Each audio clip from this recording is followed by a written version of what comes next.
Senator Rambhajan.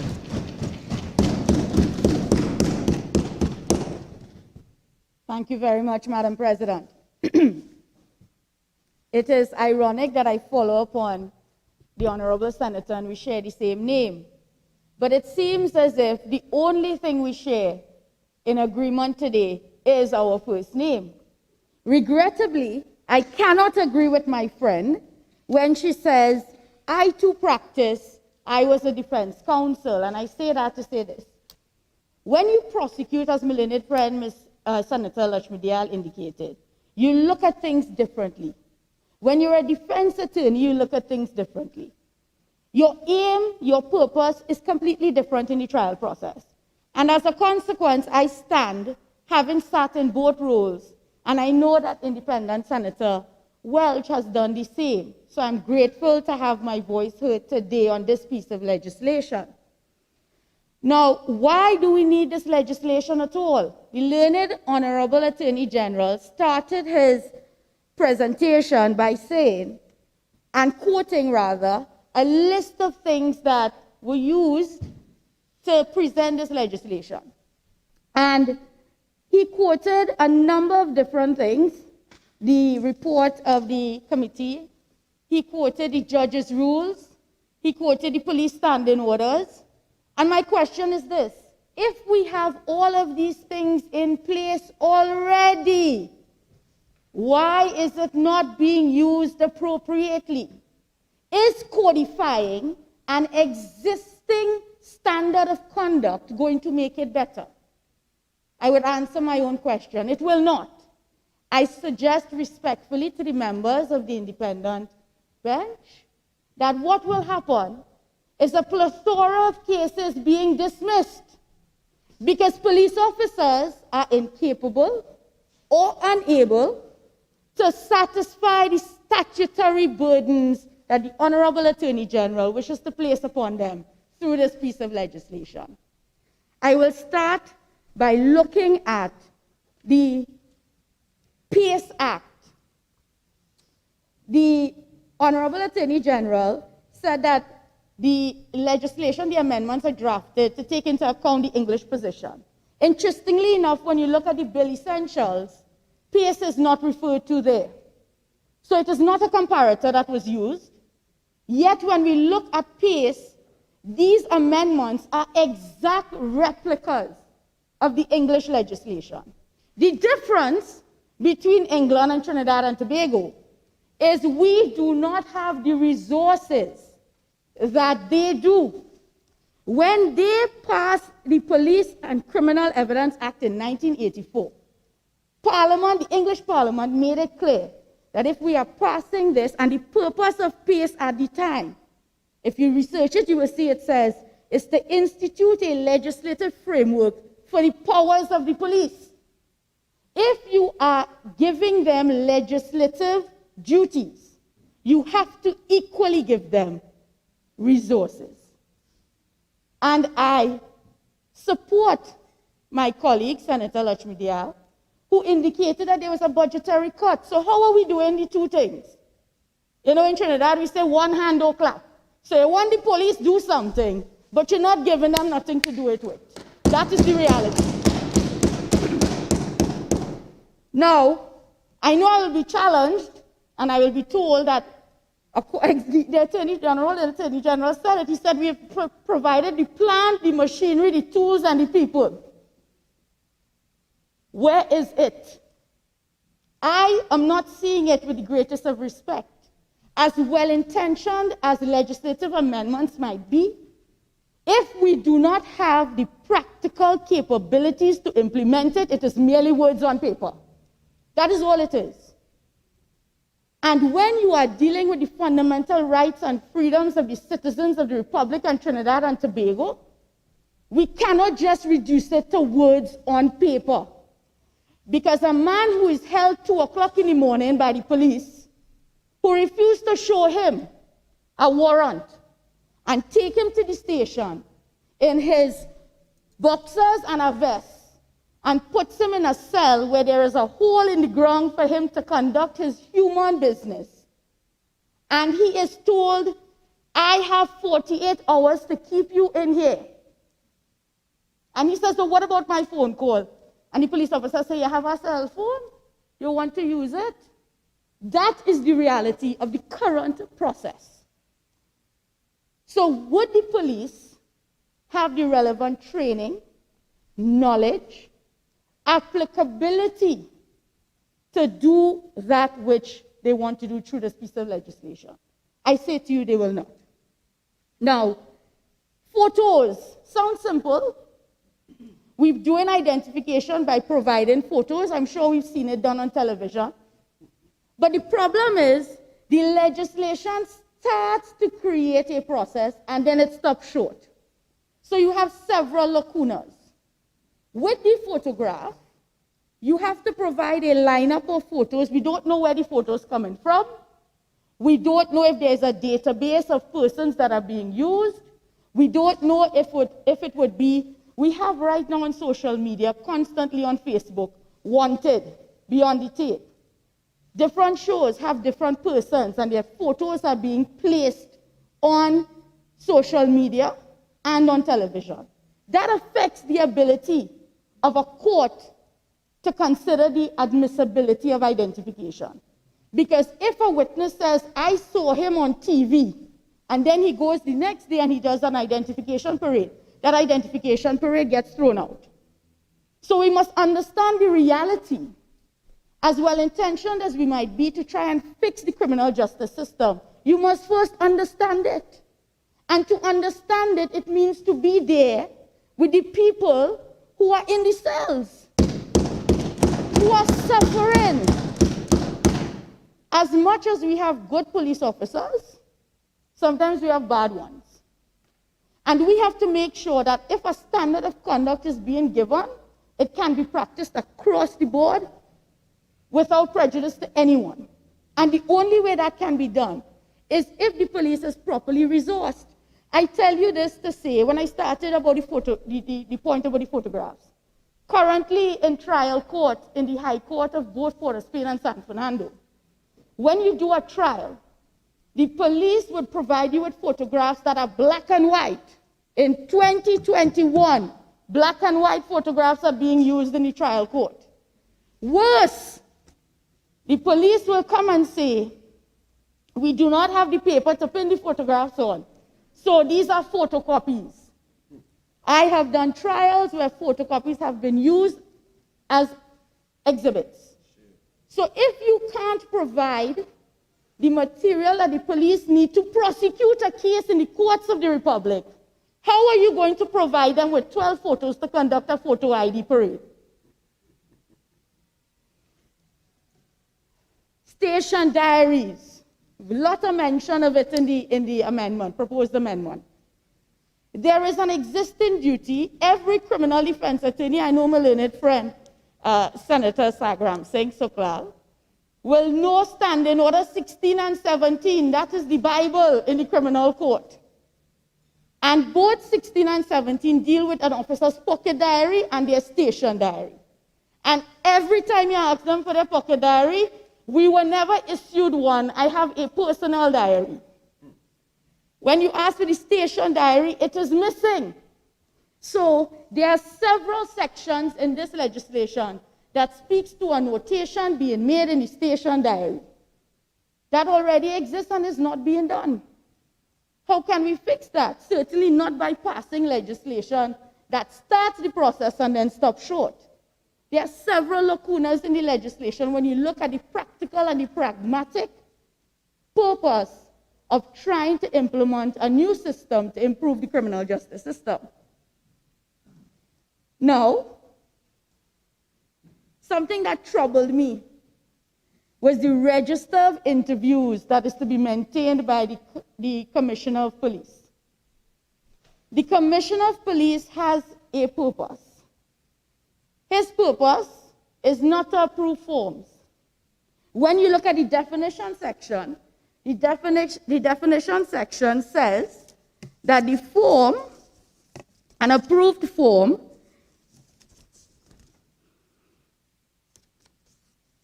a record is to be kept in an approved form, and the approved form is defined in the definition section as a form approved by the Commissioner of Police. Why are we telling the Commissioner of Police how to exercise his discretion and how to do his job? The old people, they say sometimes you have a bat in your crease. If you want to legislate, let the Commissioner of Police understand what his duties are under the Act and let him tell his officers how to implement it, using the very same standing orders and judges' rules that currently exist. If you are creating a legislative framework akin to the English standard, well, if you look carefully at the English legislation, you will see that the rights, freedoms that are given to the accused, it is maintained in the Act. Here, it is absent. Every single section of identification, whether it is the parade, identification by photograph, identification in a group, confrontation, verification, or confrontation, all of them says, if the person objects or his representative objects, a notice to be made by the officer in the station diary. Okay, so I object. What happened now? Oh, I don't have a clause for that. So what's going to happen? If the legislation does not go further to say, as a consequence, no ID parade can be conducted, or these are the circumstances within which an ID parade can be conducted, despite the objection of the accused person, that is proper legislation. You can't stop short of every single section that deals with identification and objections. An accused person is innocent until proven guilty. So his rights, his freedoms must be fiercely protected by the very same police who's supposed to protect and serve. But their agenda is different. Their agenda at that point in time is to charge. So they're not looking to protect you. They're looking to put you in a cell. So how do we match the different agendas? By using proper legislation. You don't come with a plaster for a sew. You don't say, for how much years we're trying to fix the criminal justice system, and then you bring a piece of legislation that starts to copy something and then stops when it gets to the good part.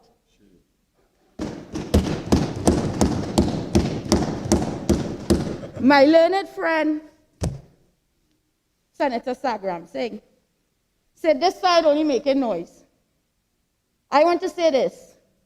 Where there is breach of persons' fundamental rights and freedoms, I will never shut up. Because when you look at the right to representation, what is the first thing somebody does do when they get charged? Call a lawyer. Why do you need a lawyer? Because as a layman, I don't understand what the police is telling me. I want somebody to come there who will explain to me, if you sign this, this is what will happen.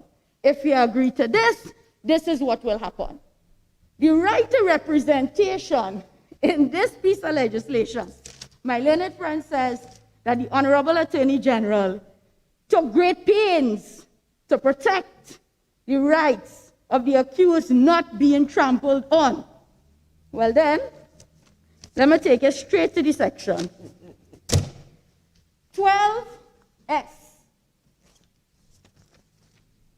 which deals with the recording of a statement, a confession from an accused person, and 12S3 says the interviewee may be allowed to communicate with his attorney at law, relative or other person, if, so I put in a proviso on your constitutional right, if no hindrance is reasonably likely to be caused to the process of investigation or to the administration of justice. That is extremely dangerous, Because it says that my right as an attorney to see my client is subject to an officer telling me I am a hindrance to the investigation. And I know many people may not have a lot of respect for attorneys at law. We have been called many names.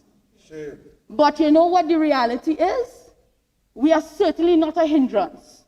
We are the ones who ensure the police do what they're supposed to do, because if we don't, quite frankly, sometimes you will find innocent people before the court. Senator Rambhajan, you Yes, have 5 more ma'am. minutes. 5 minutes, please, ma'am. When we look at the legislation, it is inconsistent with other pieces of legislation that side brought.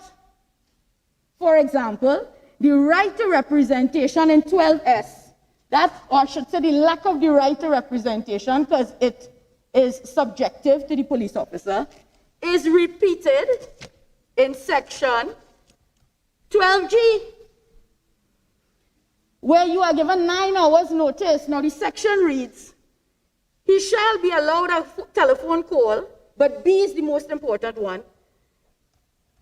A suspect involved in an identification parade, he shall be given a reasonable opportunity to have his representative present. What determines what reasonable is? Why is reasonable in this circumstance? If you're legislating conduct, legislate everything, tell me what is reasonable. Is it 4 hours? Is it 5 hours? The same way you give me 9 hours as the length of time to organize an ID parade and present myself to the police station. What is reasonable? If we draft in legislation to fix something, do it right. My friends on the other side, Senator Sagram Singh said, do nothing is this modus operandi. I beg to differ. The difference is hurry bird, doorbell goodness.